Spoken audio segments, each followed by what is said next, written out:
Hi అండి, అందరికీ నమస్తే. చూసారు కదా, వీళ్ళు వచ్చేసి 3 ఏళ్ళు అయితే అవుతుంది కట్టి, అట్లే ఆపేసారు అన్నట్టు, మధ్యలో ఆపేసారు అన్నట్టు. ఇక కంప్లీట్ అయితే కాలేదు కాబట్టి వీళ్ళు అర్జెంట్ సేలింగ్కి అయితే పెట్టేసారు. కేవలం 4 లక్షలకైతే వీళ్ళు అయితే అమ్మేస్తారు. చూస్తారు కదా, వీళ్ళు వచ్చేసి 100 గజాల జాగాలను అయితే ఉంది. ఇంకట్లనే ఈస్ట్ ఫేసింగ్లోనైతే ఉందన్నట్టు. చూస్తారు కదా, ఇల్లు అయితే ప్లాస్టింగ్ అయితే కంప్లీట్ అయ్యి ఉంది. ఇక్కడ చూస్తారు కదా, బండలు ఇట్లా ఇంకేమి వేయలేదు.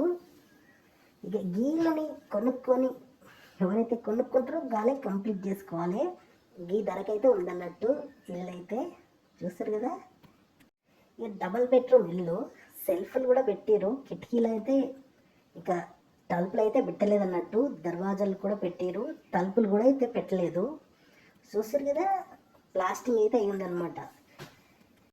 మొత్తం వాస్తు ప్రకారమే కట్టినారు. ఇక ఎలక్ట్రికల్ పని కానీ, ఇక వేరే పని కానీ, ప్లంబింగ్ పని కానీ ఏది కాలేదు. ఇవంతా మీరే చేసుకోవాలి. ఇక ఉన్న ఫలంగా ఇల్లు అయితే అమ్మేస్తున్నారు అన్నట్టు. చాలా అర్జెంట్ సేలింగ్కి అయితే పెట్టేశారు. ఇల్లు అయితే చాలా చాలా బాగుంది. చూస్తారు కదా, గిడనైతే టీవీ పెట్టుకోవచ్చు అన్నట్టు. ఇంకా ఫాల్ సీలింగ్ కూడా రెడీ చేయలేదు. ఇది వచ్చేసి డైనింగ్ అన్నట్టు. ఇంకా డైనింగ్ గీడ గట్లనే పక్క పొంటి కిచెన్ అయితే ఉందన్నట్టు. చూస్తారు కదా, గిది వచ్చేసేసి కిచెన్. చాలా చిన్నగానే ఉంది కిచెన్ అయితే.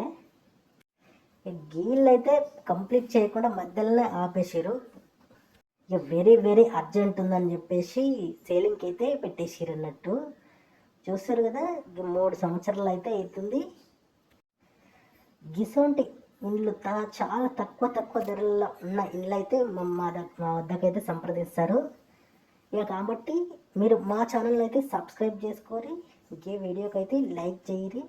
గిసోంటి ఇండ్లనైతే మీరైతే చూడవచ్చు అన్నట్టు.